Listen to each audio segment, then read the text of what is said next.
किसी गांव में एक संत जी रहते थे और वहाँ राम जानकी का मंदिर था। संत जी उसी मंदिर में भगवान की खूब पूजा अर्चना किया करते थे, भगवत भजन किया करते थे। गांव वाले भी उनसे मिलने के लिए, संत जी से मिलने के लिए आते, संत जी से आशीर्वाद पाने के लिए आते थे। और संत जी से जो भी आशीर्वाद पा करके जाता, किसी का काम निष्फल नहीं जाता, सबका काम सफल हो जाता है। इसलिए जो भी लोग कोई शुभ कार्य करने जाते तो संत जी से सबसे पहले आशीर्वाद लेने जरूर आते, क्योंकि संतों की महिमा ही ऐसी है कि जिन्हें आशीर्वाद दे दे उनके जीवन का उद्धार हो जाता है, कल्याण हो जाता है। इसलिए गांव वाले जब भी कोई शुभ कार्य करते तो संत जी को आमंत्रित करते, जब भी कोई शुभ कार्य करने के लिए निकलते तो संत जी से आशीर्वाद लेने के लिए आते। यानी गांव में एक तरह से धारणा बैठ गई थी कि किसी भी कार्य को करने से पहले संत जी का आशीर्वाद जरूरी है। गांव नदी किनारे बसा हुआ था, इसलिए गांव वाले संत जी को खाने पीने की सामग्री पहुंचा दिया करते थे, पूजा की सामग्री वगैरह संत जी को पहुंचा दिया करते थे, ताकि पूजा पाठ में कोई व्यवधान न हो, संत जी को खाने पीने में भी तकलीफ नहीं हो। इसी तरह से संत जी का जीवन यापन चल रहा था।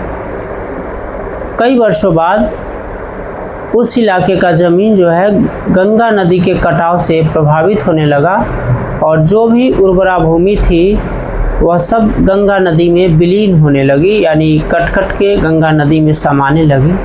तब गांव वाले को बहुत चिंता हुई, कोई उपाय नहीं सूझा, तो सब लोग रात्रि के समय में संत जी के पास गए और सब लोग संत जी को कहने लगे कि महाराज जी, अब कोई उपाय नहीं बच गया है, सारी की सारी ज़मीन कट के गंगा नदी में समा गई है और हम लोगों को अब जीवन यापन का साधन भी कुछ नहीं बचेगा, क्योंकि जो उर्वरा ज़मीन थी वह सब गंगा नदी में विलीन होते जा रही है। अब फसल लायक भी कोई ज़मीन नहीं बचा, और जब फसल उपजेगी नहीं, ज़मीन बचेगा नहीं, तो फिर खाने पीने पर आफत हो जाएगी। इसलिए महाराज जी, संत जी, कोई ऐसा उपाय कीजिए जिससे हम लोगों का जीवन यापन का आधार बच जाए, ज़मीन बच जाए, यह ज़मीन कटने ना पाए, ताकि हम लोग अपने परिवार का भरण पोषण कर सके। अब संत जी बड़े सोच में पड़ गए। अब वे इस सोच में, चिंता में पड़ गए कि आखिर मैं ऐसा कौन सा उपाय करूं कि यह ज़मीन कटने से रुक जाए, क्योंकि गंगा जी के प्रबल धारा के वेग से तो ज़मीन कट कट के गंगा नदी में समा रही थी। इसलिए अब संत जी कुछ सोच नहीं पा रहे थे। उन्होंने सभी गांव वालों को कहा कि आप लोग निश्चिंत हो जाइए और कल सुबह आइएगा, मैं तब तक ठाकुर जी से कोई प्रार्थना करता हूँ कि कोई इसका हल निकल सके, कोई निदान निकल सके। चूँकि गांव वाले संत जी पर बहुत भरोसा करते थे, अटूट विश्वास करते थे, इसीलिए वे संत जी की बातों को मान करके वापस आ गए। अब सुबह हुई, फिर सभी गांव वाले इकट्ठे होकर संत जी के पास गए और बोले कि महाराज जी, महात्मा जी, अब आप ही एकमात्र साधन बचे हैं कि अगर आप चाहेंगे तो माता गंगा यहाँ से वापस हो जाएगी, हम लोग की ज़मीन नहीं कटेगी, तो आप कोई शीघ्र निदान कीजिए। संत जी ने कहा कि ठीक है, मैंने आज सुबह आप लोग को बुलाया था, आज मैं ठाकुर जी से बात करूंगा, यही कहने के लिए बुलाया था, और गंगा माता से भी बात करूंगा। इसलिए आप लोग धैर्य रखें, परेशान ना हो, और होनी प्रबल है, विधाता को जो मंजूर होगा वही होगा। लेकिन मैं ठाकुर जी से अनुनय विनय ज़रूर करूंगा कि वह माता गंगा को यहाँ से वापस चली जाने के लिए कहें। आप लोग निश्चिंत रहिए और भरोसा रखिए कि अगर ठाकुर जी हम लोगों की प्रार्थना को सुन लेते हैं, स्वीकार कर लेते हैं, तो फिर ज़मीन कटेगी नहीं और जीवन यापन का साधन भी बरकरार रहेगा।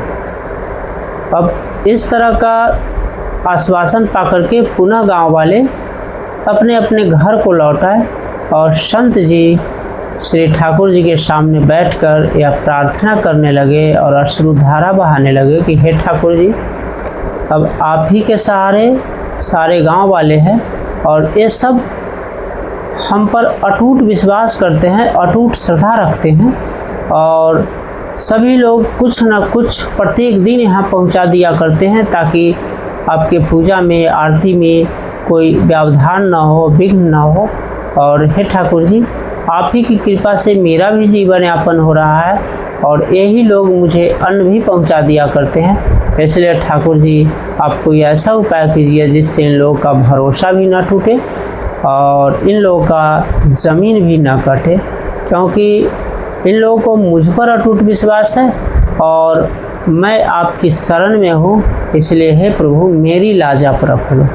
ठाकुर जी ने जैसे ही ऐसा, संत जी ने जैसे ही ऐसा अर्थ वचन करके श्री ठाकुर जी को पुकारा तो ठाकुर जी प्रकट हो गए और ठाकुर जी ने संत जी को कहा कि जहाँ से तुम चाहते हो कि गंगा जी वापस हो जाए, वहाँ जाके सभी ग्रामीणों के साथ एक ध्वजा गाड़ दो, वहीं से गंगा जी वापस हो जाएगी।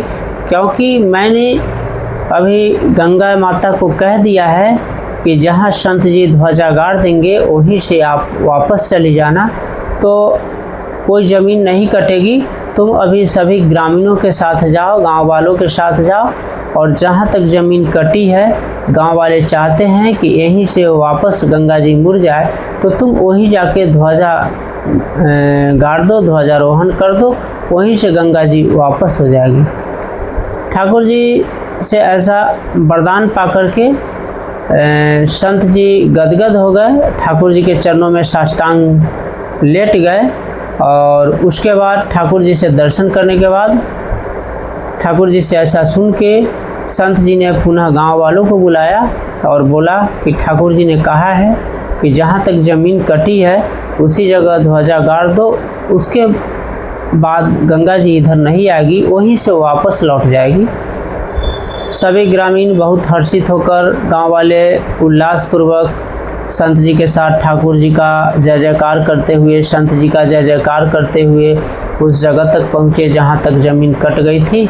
वहाँ जाके संत जी ने हाथ में ध्वजा लिया, वहाँ ध्वजा गाड़ा, सब लोग गंगा माता का जयकार करने लगे, ठाकुर जी का जयकार करने लगे, संत जी की भी जय जयकार होने लगी और वहाँ संत जी ने ध्वजा गाड़ा और पूजा अर्चना की और पुनः सब वापस आ गए।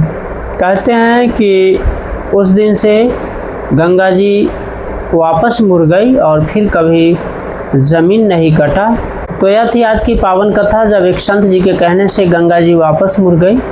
तो आज की कथा में बस इतना ही। कल मिलेंगे किसी नए कथा के साथ, तब तक के लिए राधे राधे, जय श्री कृष्णा।